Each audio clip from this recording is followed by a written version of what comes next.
สบายดีวันนี้ก็ขี่รถมาเจอคนบัตรเดียวกันนั่นนี่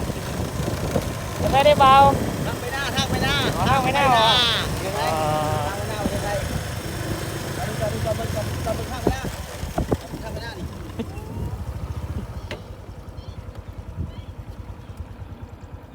โอ้วิวงามใช่ไหมธรรมศาสตร์ดี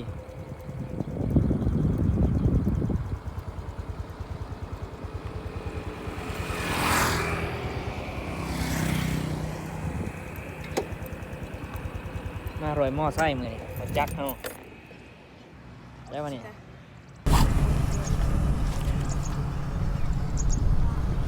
ว้าวสวัสดีครับทุกคนสบายดีทุกคนมื้อนี้บ่าวแจ๊บเนาะถือโอกาสพาเจ้าของช่องเนาะตะวันบ่าวลาวใต้มาเที่ยวเบิ่งทงไห้ทงหน้าอยู่แถวคลอง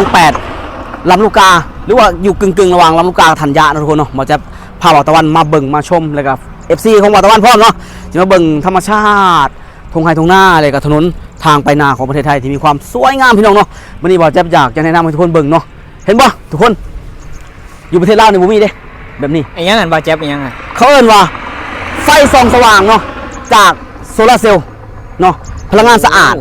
ที่บ่ได้เอาจากไฟหลวงได้ไปต่อจากไอ้เสาใหญ่ๆนั่นมานะคือไฟเอาจากเห็นบ่แผงโซลาร์เซลล์อันนี้เป็นการประดิษฐ์คิดสร้างของคนไทยเลยนะบ่าวตะวันอันนี้เพิ่นเฮ็ดเองคิดเองสร้างเองเนาะประดิษฐ์ขึ้นมาเลยก็นำใส่เลยโอ้แล้วมันเป็นผลดีขนาดเพราะว่าพลังงานสะอาดบ่แม่นพลังงานจากถ่านหินหรือว่าจากนิวเคลียร์คือประเทศอื่นๆนะเป็นพลังงานสะอาดนี่แหละคือประเทศไทยและที่สำคัญบ่าวตะวันเบิ่งติเบิ่งทงไห้ทงหน้าเบิ่งติโอ้งามนะปังและสำคัญเบิ่งแป้งหน้าเพิ่นหรือว่าไห้หน้าเพิ่นเนาะไห้หน้าแป้งหน้าเพิ่นแป้งหนึ่งนี่เทียบกับของคนลาวนะของบ้านเฮานะธงหนึ่งเลยธงหนึ่งนี่มีหลายเจ้านะใช่คำว่าธงหนึ่งนี่อันนี้คือแป้งหนึ่งนะแป้งเดียวซึ่งเพิ่นมีหลายแป้งนะแป้ง4-5แป้งตรงนี้น่าจะเจ้าเดียวนะน่าจะเจ้าเดียวนะบ่าวตะวันนะคือประเทศไทยนี่ชาวนาเพิ่นนี่คือเศรษฐีได้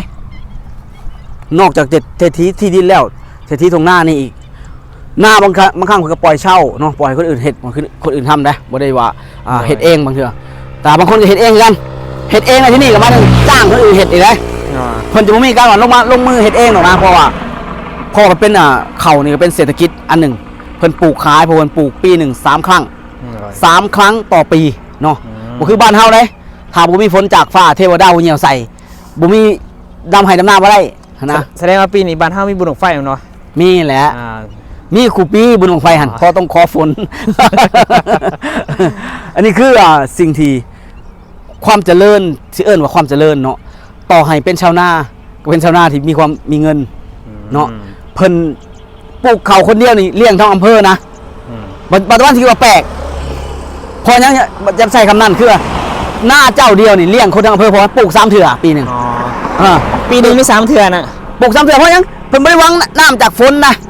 ฝนตกกระช่างเลยฝนเรื่องของฝนนะเพิ่นน้ำมันจะใส่มันน้ำระบบชลประทานเพิ่นควบคุมทั่วประเทศโอ้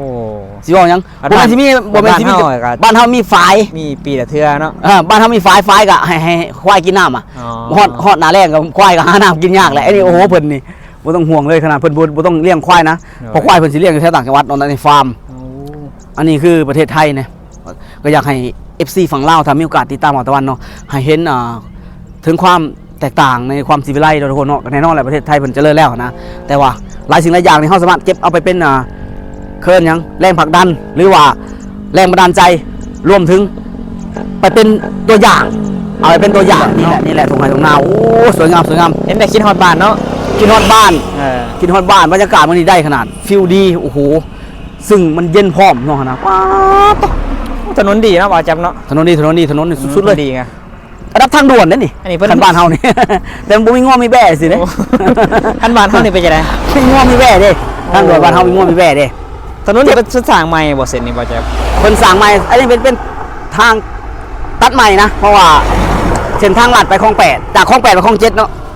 ตัดไปคลอง7ไปฮอดคลอง7นี่ออกไปธัญญาก็ได้ออกไปลำลูกกาก็ได้แต่ก็สัมพันธ์เฮาเลยนะบ้านเฮานี่ก็มีหยังทางด่วนเนาะทางด่วนแล้วทางด่วนยังมีง้อมีแบ่อยู่นะทางด่วนบ้านเฮาแม่นบ่ล่ะ มีอะ ทาง เนาะ ปากเสีย ขับรถต้องระมัดระวังนะ ระวัง อันนี้เว่าตามความจริงนะมันมีจริงๆเลยแล้วเขาบ่ได้ใส่ แม่น ลายปลายสีอย่างนะเนาะก็คลิปวิดีโอนี้ก็ฝากไว้ประมาณนี้บอกตะวันให้ FC ได้เบิ่งธรรมชาติของเมืองไทย อันนี้เป็นต่างจังหวัดนะเป็นสิว่าก็เป็นบ้านนอกถ้าประเทศไทยเป็นบ้านนอกก็ได้เนาะเพราะว่าเป็นทุ่งไร่ทุ่งนาเด้แต่บ้านนอกที่มีความศรีวิไลมีเพียบพร้อมไปด้วยสิ่งอำนวยความสะดวกเช่นนี้ครับทุกคนสำหรับคลิปวิดีโอนี้บอกแจ๊บลาทุกคนไปก่อนเนาะสวัสดีครับสบายดีทุกคนเด้อ สบายดี